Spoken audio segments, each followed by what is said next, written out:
Welcome back to the Future Leaders podcast, where we help you gain $1 million skill set, gaining insights into the minds of successful entrepreneurs. Today, we're kicking off 2025 with a bang and joined here with a very special guest.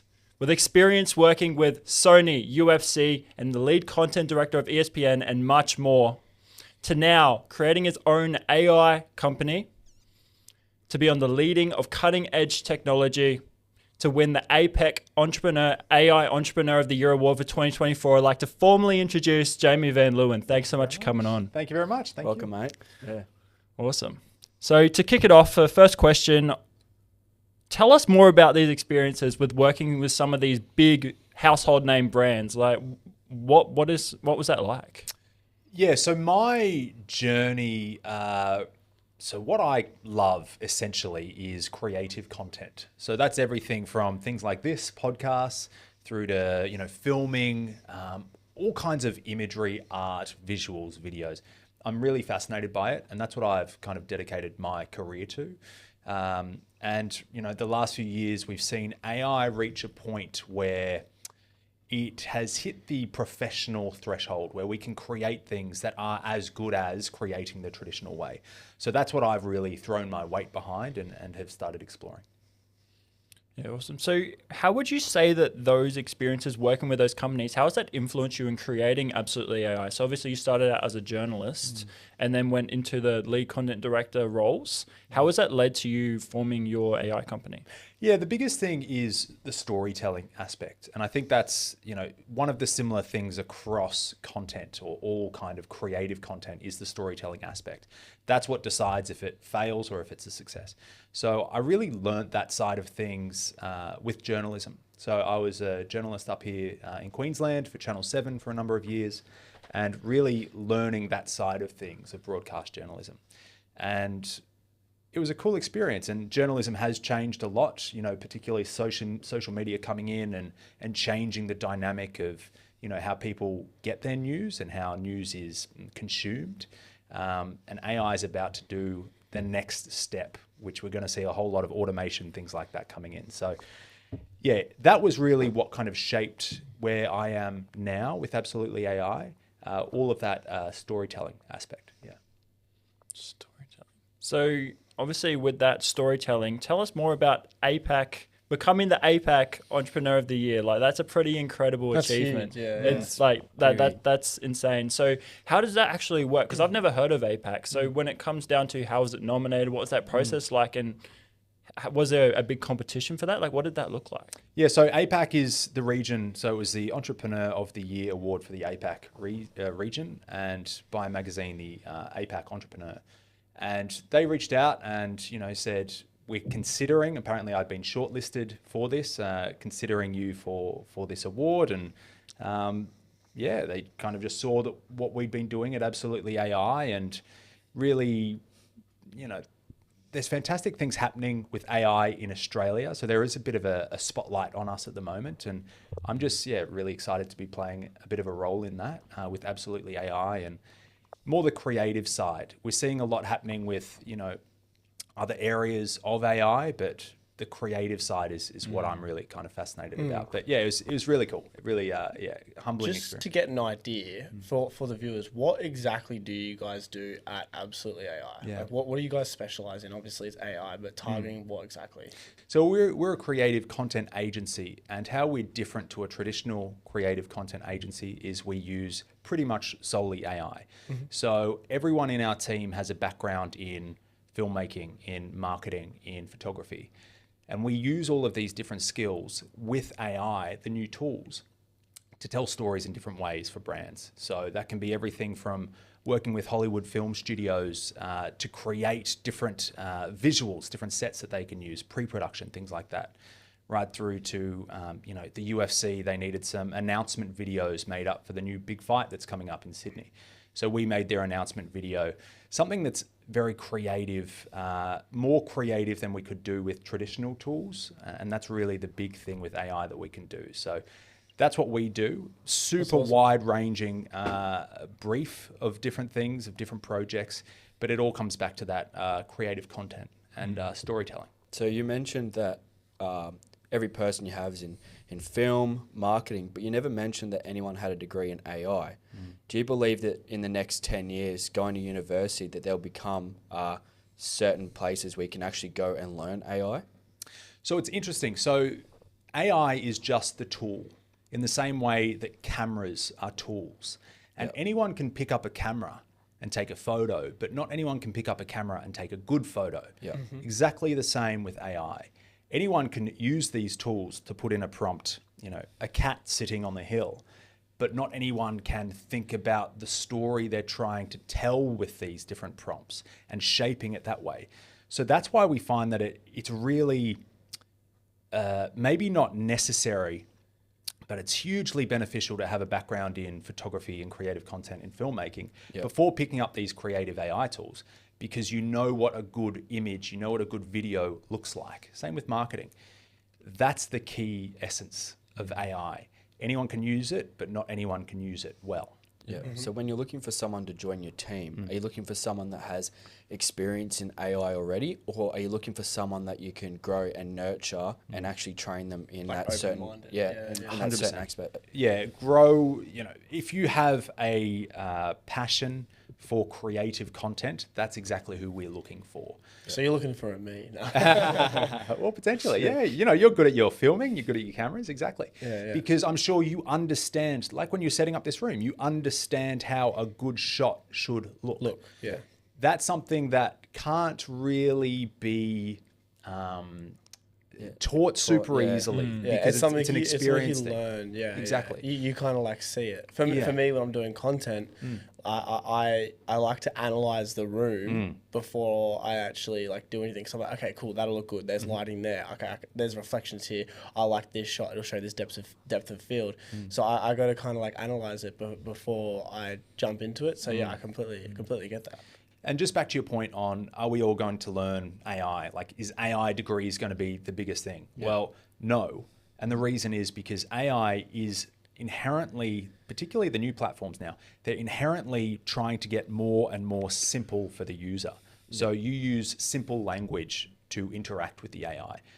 In your iPhone, just typing easily, it'll just be so seamlessly integrated within the next, it already is now, but more and more so within the next few years, that you won't need to go to university to study AI unless you are building the cutting edge. But, we're already seeing no code, low code AI platforms, which again, you vocalize, you articulate what you want to create, a new website, a new platform, an app, and it will just do that for you. So what's really key in the age of AI is not so much the how to do it, it's the more what to do. You need to really understand your audience. You need to really understand your goals, how you can make a difference in the world, and then use AI to bring that to life. That's the key part. Yeah. So I'd love to speak about like the negative of AI for 2 seconds. So we spoke about university. Do you believe in the next 10, 20 years, however long AI is going to be around for, do we believe that it's going to have an impact on the next generation coming up and they're not going to develop in the brain as well because it's so simple to just ask a prompt now for ChatGPT and it does it for them. They're not having to think for themselves anymore. Do you think it's going to have an impact on them? I think it's a real danger for sure. Yeah. I think over-reliance on AI platforms and AI tools is a real danger, particularly as these get embedded more and more into our daily lives. So keeping your mind switched off to a certain degree does help, where you can do your own thinking. I often go for walks just without my phone, without anything, for an hour and just think, because we're so bombarded with information, more so now than ever, that it can cloud your judgment, it can cloud your ideas, and thinking for yourself is still going to be what sets you apart, because more and more so, we're all using AI, we're all using ChatGPT, whatever it might be. What sets you apart from someone else is not going to be the tool, it's going to be your own thinking. Yeah. It's scary because AI knows more about myself than I do.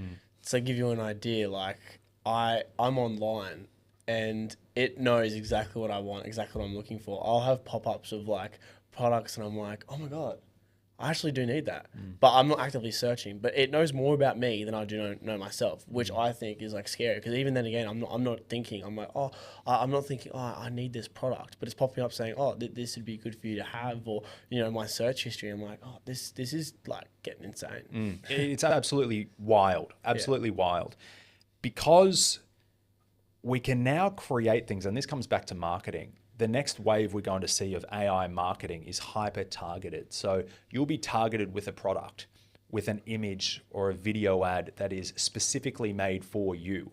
So it knows what you like. It will create a new ad exactly the right way for you to be targeted. So you're going to be far more likely to purchase, exactly, or sign up. Same with, reaction rate when it's raining outside, things like that, reacting to real world trends and then hitting you with highly targeted things. That's 100% happening now, and it's going to be even more so in the future for sure. Now, taking a step back to more leveraging AI for content, that falls right into how you became a TED speaker, right? Do you want to tell them a little bit more about how you actually got approached by TED and what you actually discussed? Because I found it really, really interesting. Yeah, thanks. The TED talk was fantastic to do. The hardest thing about it was memorizing your speech for 18 minutes. But I loved it. And the purpose of my talk, the focus of my TED talk, was on creating in the age of AI. So there's a lot of people who are scared of what's happening with AI in the creative industries, photographers, filmmakers. Yeah, am I going to be out of a job? But what my focus of the TED Talk was that these people have the most to gain, because back to what I was saying before, we understand how a good image should look. We understand how a good video should look. So when you pick up and run with these tools, you can create something that you could not have created before. And part of the reason why I was invited to give that talk was I actually won an award. It was the first award, controversial one, the first time an AI image had won a traditional photography contest. So I created an AI image. This was in 2023, early 2023, created an AI image and saw that it was as good as what I could create with my own camera. So it had reached that tipping point of professionalism or realism where you genuinely couldn't tell, or I didn't think a lot of people could tell, it was an AI image. Was that the one of the two people? It's of a surfing shot looking down of a beach, yeah. And so what was interesting about it was, I knew it could fool the everyday person because I'd shown it to people. Yeah. But what I wanted to see was, had we reached the tipping point of it fooling a judging panel? So I entered this AI image into a photography competition, and it did fool them, and it won. So it became the first AI image to win a photography contest. That's insane. That's crazy. And then it kind of blew up from there, and I got a lot of abuse and a lot of angry photographers. But what I have tried to do is be very realistic and very understanding, because I'm a photographer myself. I'm a filmmaker, content creator myself. Yeah. These are absolutely terrifying tools because they shake up everything we thought we knew about content creation, about creativity, about how hard it is to go and get a shot. You have to physically go to a place.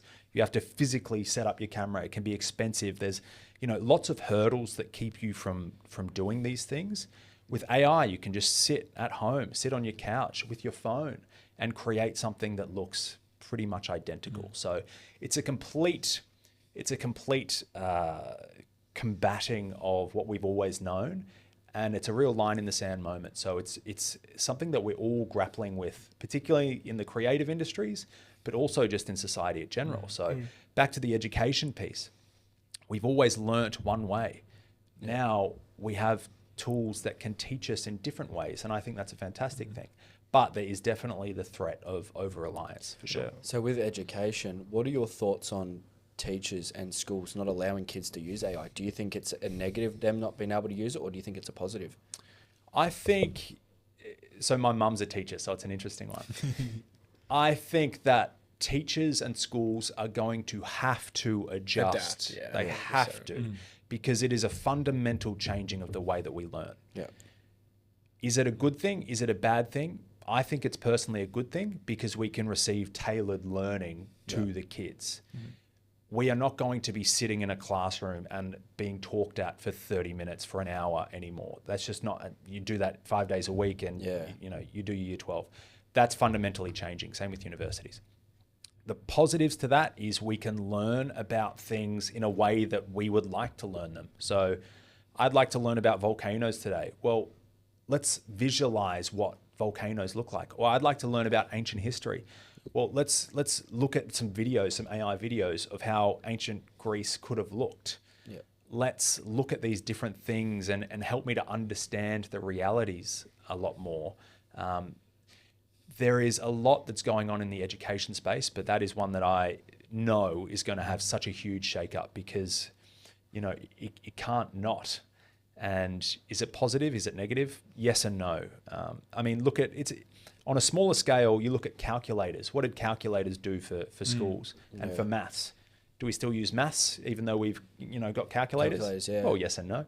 Yeah. But it's the same. This is that, but on steroids because it's for every single subject that there is, not just maths. So my personal take on that is the way that AI is going to evolve is just like how the adoption of the internet and search engines can evolve. Because obviously, back before my time, people would go to the library to get all their source of information.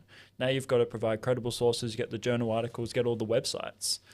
Now, I feel like Google may be risk of falling behind just as Yahoo was the peak of the internet. It literally got an offer to buy out Google for $100 million and they turned it down. But Google focused on the search engine, which allowed them to exceed. So potentially with Microsoft adapting and teaming up with OpenAI and the Bard AI that Google's trying to create to try and meet up for it's nowhere near on the same level. Google couldn't fall behind, and let's hope nothing happens to Google that happened to Yahoo. Like, it's really interesting the way that everything's evolving because it's just the way that the industry is moving. It's you got to either adapt, pick the right industry, or you're going to fall behind and become obsolete. But I think it's like the biggest thing is like time saving. Like with AI, I think I've saved so much time. Like it's a bit of a running joke with us boys, but unfortunately he's not here. But Campbell sends us like half an hour long voice messages. Like I'm like listening to an audiobook. Now I don't want him to listen to this, but what I do is I transcribe that. I copy that, put it into ChatGPT, and I say, hey, give me the key points. And then I then go through, I'm like, yeah, that, bang, done. I understand exactly what he said in a 2-minute time frame. And I think it's the same thing with schools. Like, if I'm searching up, like, I'm having this issue with my car, what could the possibilities be? It gives me a straight up answer. Where if I search it online, I've then got to go through forums, what other people have experienced, and so many different things just to find that answer. Like if I'm searching up something, it'll basically give me a yes or no. And it saves me so much time. It's insane. Touching on that, what's crazy? I think in the next, back to the 5-10 years, however long AI is going to take to develop, I actually reckon eventually I'll trust AI more than meeting a doctor in person, only because it scalps everything offline. It's going to have multiple different things, whereas the doctor's only going to know exactly what they've learned. Well, yeah, but then it doesn't have that real life experience of like, oh, okay, I can see this and I can relate that to that. It's going to go based off what it knows online. But it's also expensive to go to a doctor. Yeah. So we're already seeing people turn to ChatGPT to get things diagnosed. Is that a good thing? I mean, if you need a general, bit of advice, yeah, I think it is. But should you go and get something completely, head to toe check over? I don't think you can do that yet. Or, Because you're going to be careful with that. Because like if you go to a doctor, the doctor will be like, oh, okay, I can see it could be this and this. I'm going to prescribe you this. There's been times where I'm like, oh, I've got a pain here. I've searched up online. I'm like, I'm going to die in a year. Because it's diagnosed me with the wrong thing. And it could be the same thing with AI. Like it could say, hey, these could be the possibilities. But then you're like, oh, which one it is. But I agree with what you're saying with doctors. But then again, you've got to be so careful because like you could self-diagnose yourself with the wrong thing, and then you could just mentally convince yourself that's the issue. Oh, you've got TB. Also talking about AI now, what about when we all have it linked up to our Fitbits and it can take your heart rate, when it can assess you for all these different things? Or that brain chip from Elon Musk. Well, exactly. Neuralink, Just back to your point, though, I know a guy who gets text messages from his girlfriend, and he uses ChatGPT to respond. Yeah. Like, mate, what are you doing? Yeah. ChatGPT is dating your Dating your girlfriend. No, Yeah, but it's not the you. the girls mean like 3 different things in one message. You could be like, which one it is, and then ChatGPT will create the best one for the Either way, outcome. they're going to be mad. So, you know. Yeah. No, it's a great point. And yes, I mean, everything is changing at the moment. The way that we search online is changing. What does that do for businesses who rely on SEO traffic? You know, for people like you, Googling something and then you scroll down, you find one, you click it, read through, no, that's not it, jump out, go to a different page.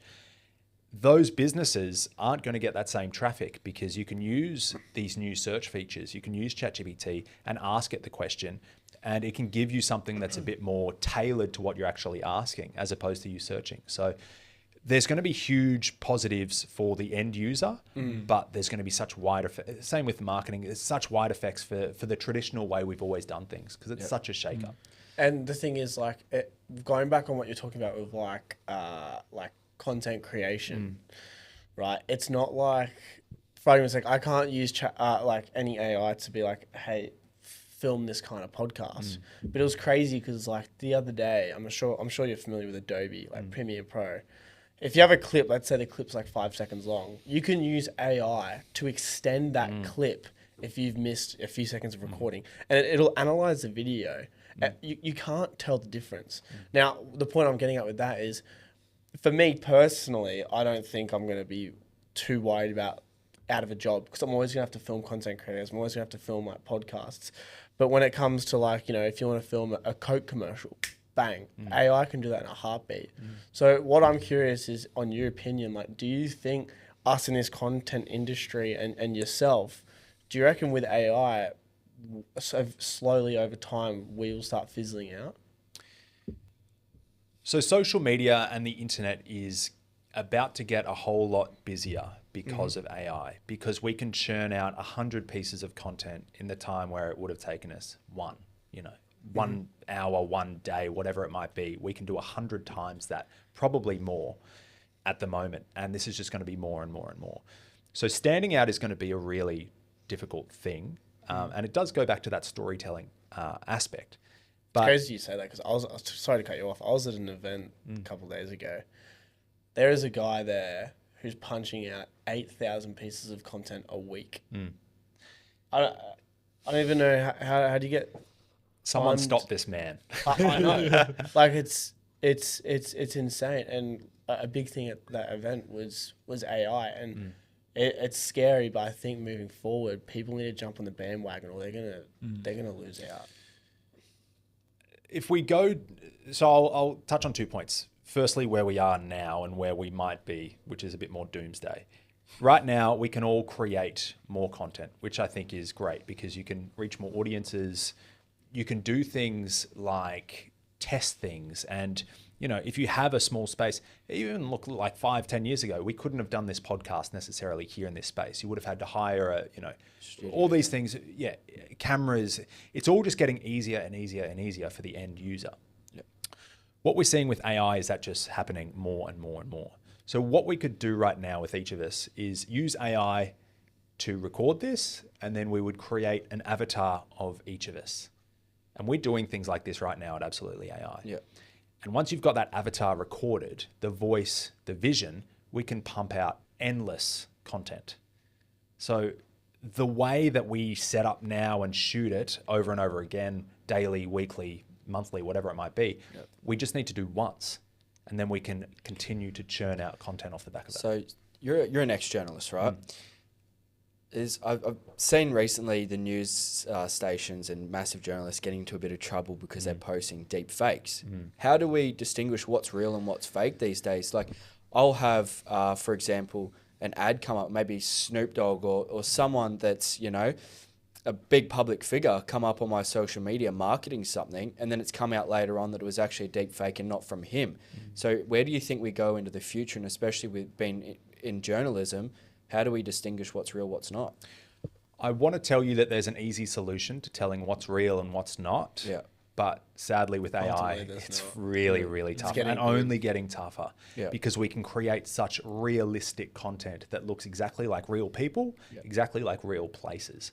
When you combine this technology with bad causes or people who want to do bad things, massive, massive harm can be done.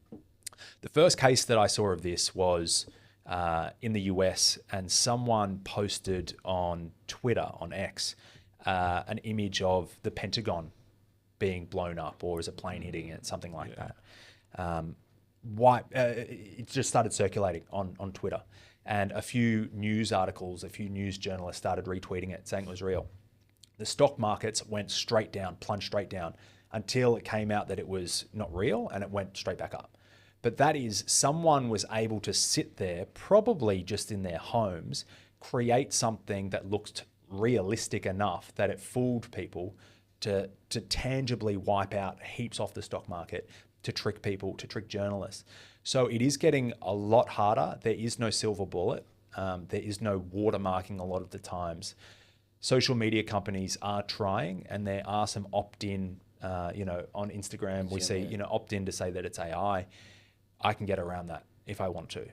I mean, one example of doing that is creating something that's AI based, then using your camera to take a photo of that thing, or printing it out. And there's lots of workarounds. Wow. Yeah. I shouldn't. But I guess the point is, the fact that this technology is so open, is so accessible, is so easy to use and only getting easier. Yeah. If you want to use this for bad purposes, you can. If you want to use it for good purposes, you can. It's just the pros and cons of this technology. I love, and I always look at the fact that it's making creativity more accessible for people.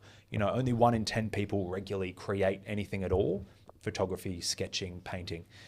If we can tap into those 90% of people, and they can create imagery with AI, they can create a bit of music with AI that's, tailored just to them, even if it's just for their own enjoyment, I think that's a good thing, because right now the traditional limitations to creating are quite high for a lot of people. So now that we've touched on a little bit on the negatives of AI, for somebody in our 20s, for the viewers at home, if they've never touched anything directly with AI, how would you get started, and what would you do to start leveraging that?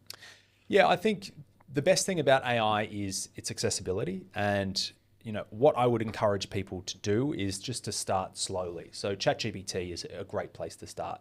Understanding how these platforms work just in a simple way. There's a text bar, and you type in your search, you type in your question, you type in, help me with X, Y, Z. That's a good place to start.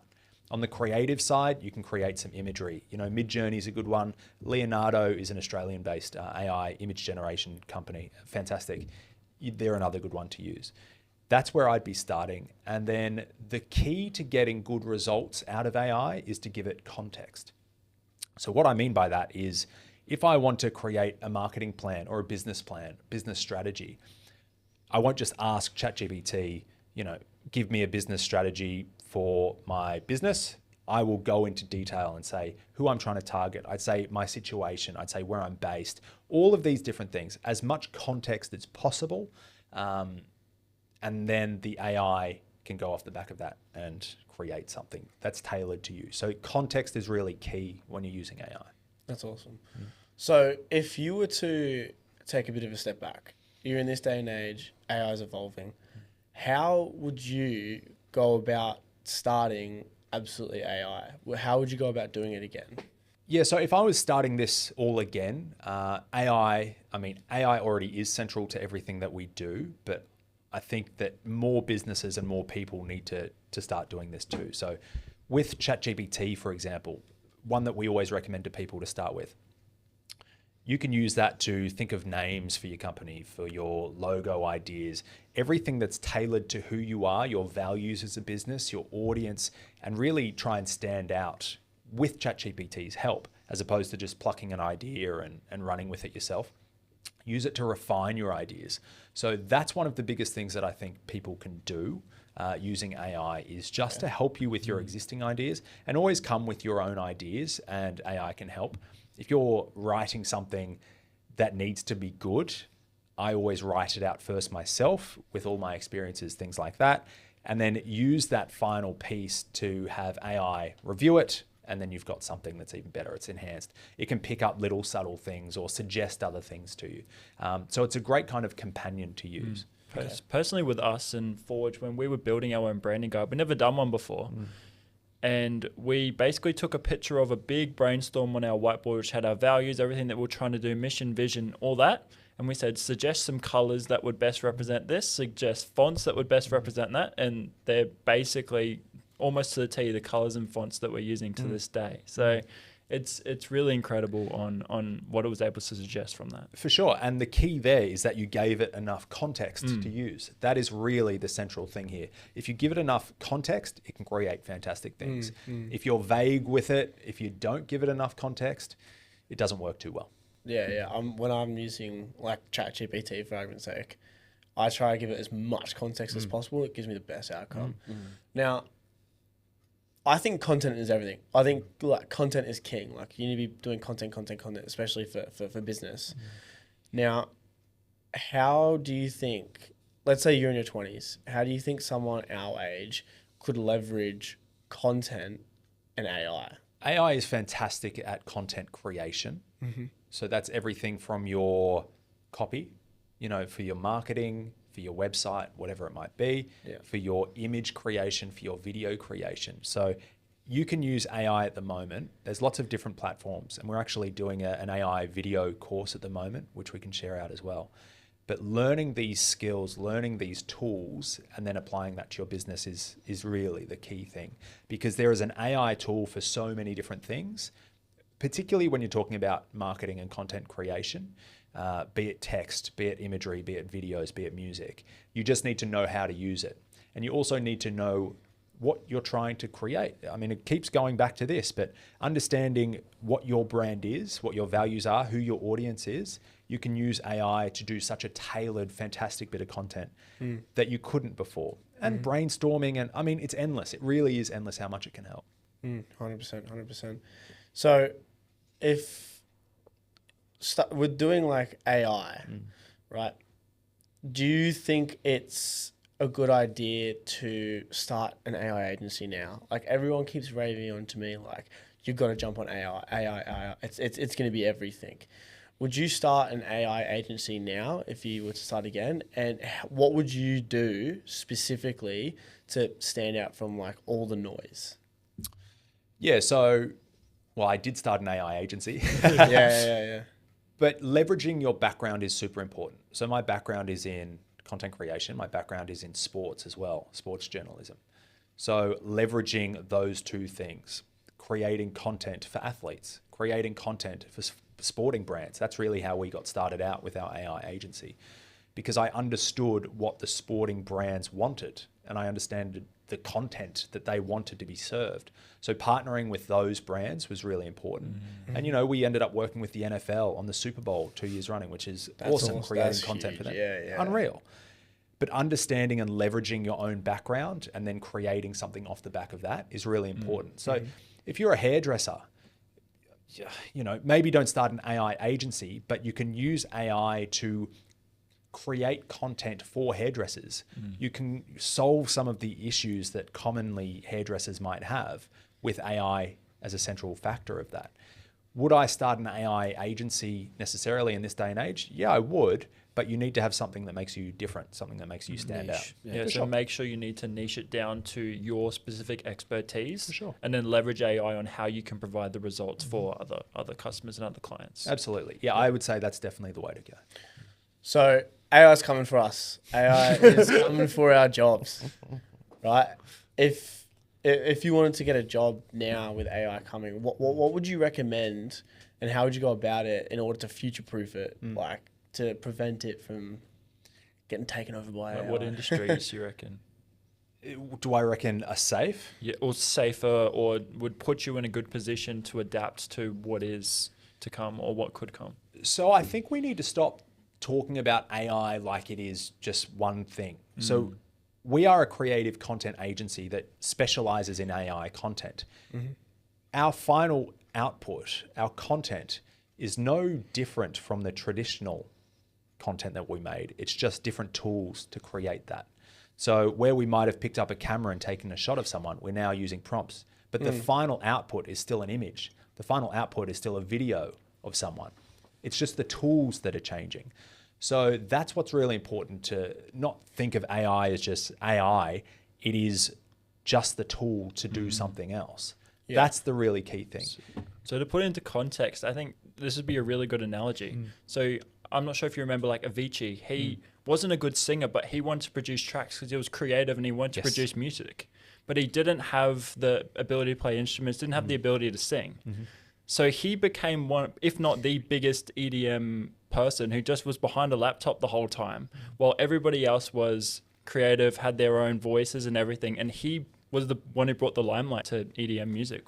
Yeah, just the tool, leveraging the tool to get the same result that exactly the rest of the market is. And what's really exciting about AI is we can dabble with those parts of ourselves, be it our creativity.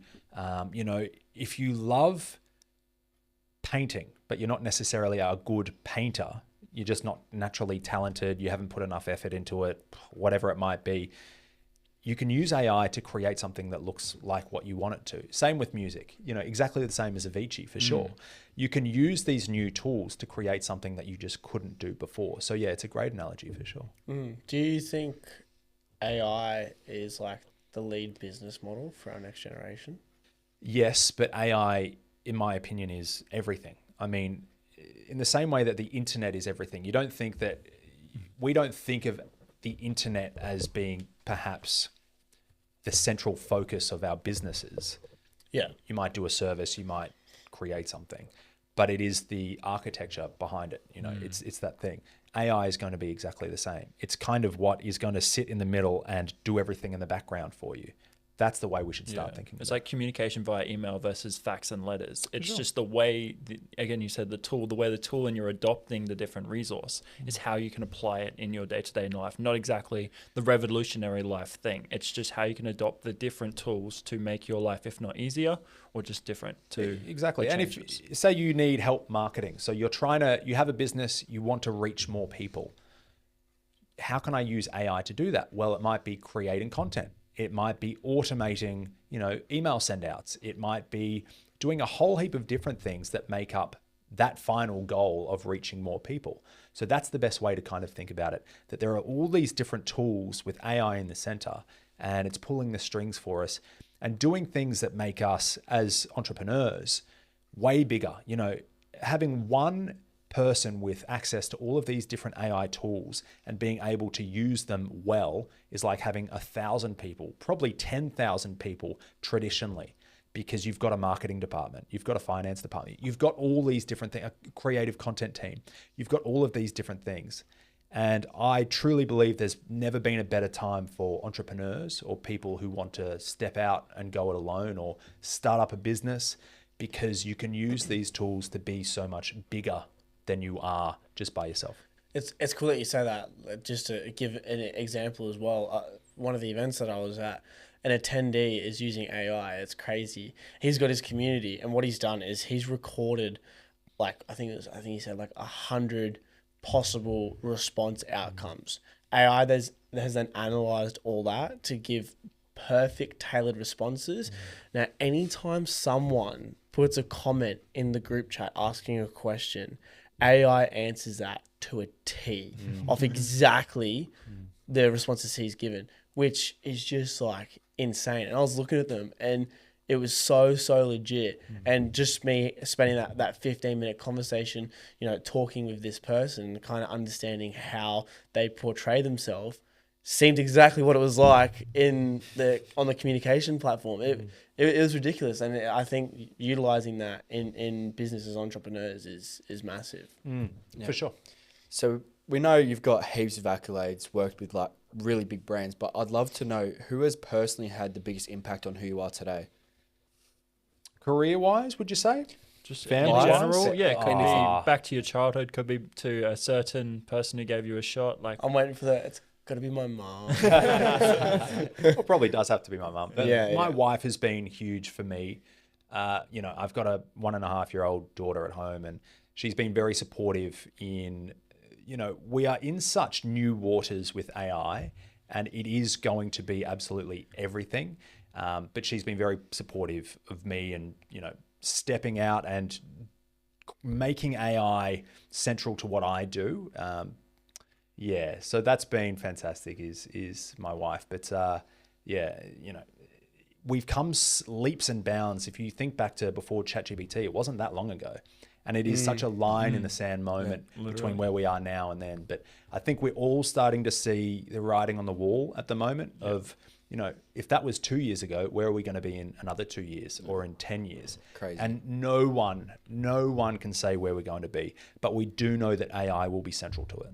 What was the noticeable spark in your entrepreneurial journey? So the noticeable spark, the term entrepreneur, I think, has lots of different meanings for different people. For me, it is curiosity. And I've always been a curious person, particularly when it comes to my career and what I am trying to learn and do. So I've always tried to learn something different most days.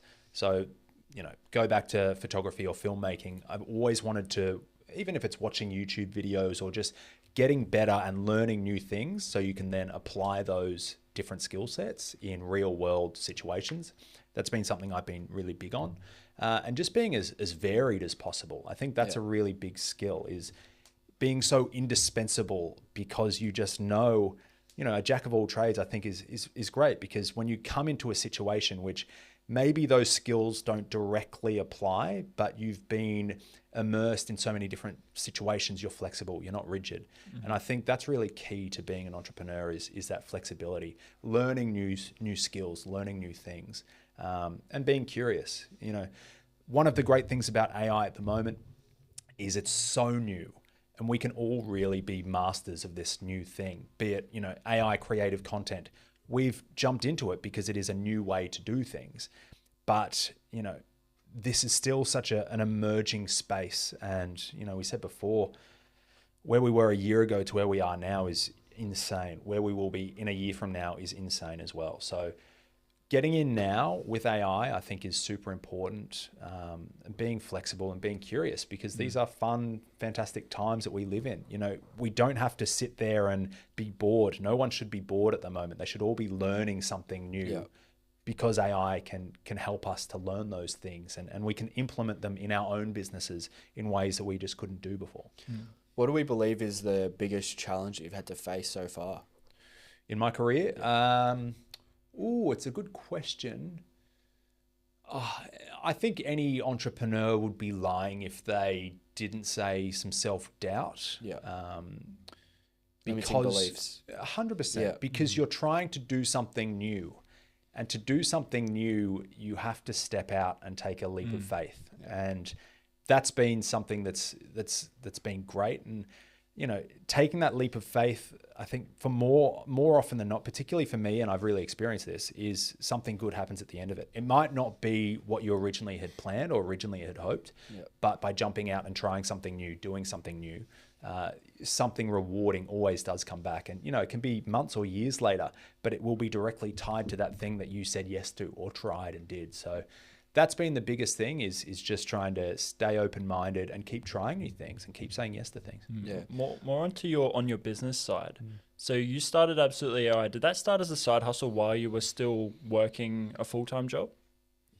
Yes, it did. It did? Yes, so it did. What allowed you to, or what pushed you to make that decision to be like, okay, it's time to fully step away? Because you had some pretty high-level positions, right? You're in ESPN as a lead content strategist. What made you decide to, obviously, you know, the risk factor, what made you decide to leave and be like, no, I want to go all in onto my AI business? Yeah, it was just reading the writing on the wall. You know, in my area of expertise, creative content, you know, seeing how far AI had progressed a few years ago, I knew that this was going to be the future of all creative content. That's the films that we watch. That's the music we listen to. Good and bad, yes, pros and cons. But I knew that there and then, that this was as bad as it was going to be 2 years ago. And now look at where it is and where it's going to be. So when you recognize that, and the AI thing hit me really hard, because I know how hard it is to do things traditionally in the creative space, that with AI you can do it in seconds. that is such a fundamental, it is magic. It is absolutely magic. And it still blows my mind. I had a headache for 3 days when I first started playing with these tools because I could not stop thinking about it. And it was just such a flipping of what I had always known. So when I started experimenting with it, when I saw how good it was and how good it would be, I had to go all in with that. And so for the majority of our audience around that 20 to 30 years old who most likely were already still working a job whilst building their business, what would be 3 key things that you would say to look out for before you make that decision to step across to make that your full-time gig? Yeah, I think the big thing is testing it. So making sure it's viable. And that's not just money coming through the door, but making sure that, there's clients there for it. People are actually interested in what you're going to provide. This entrepreneur that I listen to sometimes on podcasts, he said that the certain thing that will kill your business is providing something that no one wants. So make sure that what you're trying to do and what you're trying to achieve has the demand there. That would be the big thing is, even if you're still working, keep trialing, keep refining, keep doing things like that. The second one would be staying curious, again, is a huge thing. And making sure that, you have the funds to do something like this. And then the third one is just doing it, like having the leap of faith and saying yes to it. I think you need to back yourself, and that can be scary. I mean, that it is scary for anyone, even if you have a huge backing, even if you have, security in the rest of your life, it is scary to jump out and start something yourself, but it is so worthwhile a lot of the time. It just might not be ideally you build $1 billion company and it's all going super well and you can retire and whatever, sit on a beach for the rest of your life. But even if it's hard, the rewards do come in and they just manifest themselves in different ways. What would you say your personal mission is? And why would that be? My personal mission is to teach people about AI and more specifically to help people to tap into their own creativity. So something I mentioned before is only 1 in 10 people regularly create anything at all. Lots of reasons for this. So, you're not a good painter, you don't have access to expensive camera gear, heaps of different reasons keep us from creating. What I'm passionate about is helping people to tap into their creativity using these new AI tools. So we're working on an AI video course at the moment where people can learn these skills because it's changing so fast and so quickly. It's hard to nail down, but learning these skills and helping people to tap into their creativity in a different way, in a new way, is something I'm super passionate about. Yeah. So what would you say your future plans are, considering the industry is just evolving so rapidly? Yeah, we're really knuckling down on the education side. So teaching other people how to do what we do. Yep. That's one of the absolute huge benefits of AI is the fact that it's so accessible. You just have to be shown how to create things. If you have a laptop and an internet connection, you can do wonders now in the creative space, but also in the business space with AI as well. So that's something that we're going to be doing at Absolutely AI, is more on the education side of and teaching people through a series of courses. And just working with a lot of different brands. So we're lucky we're at a point now where we've established ourselves and we can say yes and no to different clients that come in. And, the Super Bowl is one that we absolutely loved and would love to do again. And, the UFC, working with these different brands and clients that we actually align with and enjoy their product is something that we're going to be doing more and more of. Love it. So who would you love to see on the podcast? On this podcast? Yeah. Ooh. Go big or go home. Yeah. Oh. The Super Bowl's coming up. Jordan Mailata. Oh, he'd be good. Yeah, he'd be fantastic singing Can you hook voice. that up? Yeah. Fantastic singing. He was on the... He was on American news Idol. recent, or something like that. He was on The Masked Singer. The Masked Singer. Yeah. Yeah, fantastic singing voice. So get him on here. He can do some singing as well. And Give us some He's a harmony. Polynesian. It's all in the blood. and he can, he'd be a great one. Yeah, perfect. Perfect, Jamie. So how could people find you? LinkedIn, Jamie Van Leeuwen is a great one. absolutelyai.com.au. Head to our website, sign up to our AI video course. It's going live. Learn these skills because I truly believe that AI video and AI content creation is the future, particularly for entrepreneurs trying to make it big. So learn these skills now and you can really see big differences. Well, Jamie, it was an absolute pleasure having you on the podcast today. Ladies and gentlemen, Jamie Van Leeuwen. Thank you very much, guys. Thank Cheers. you, man.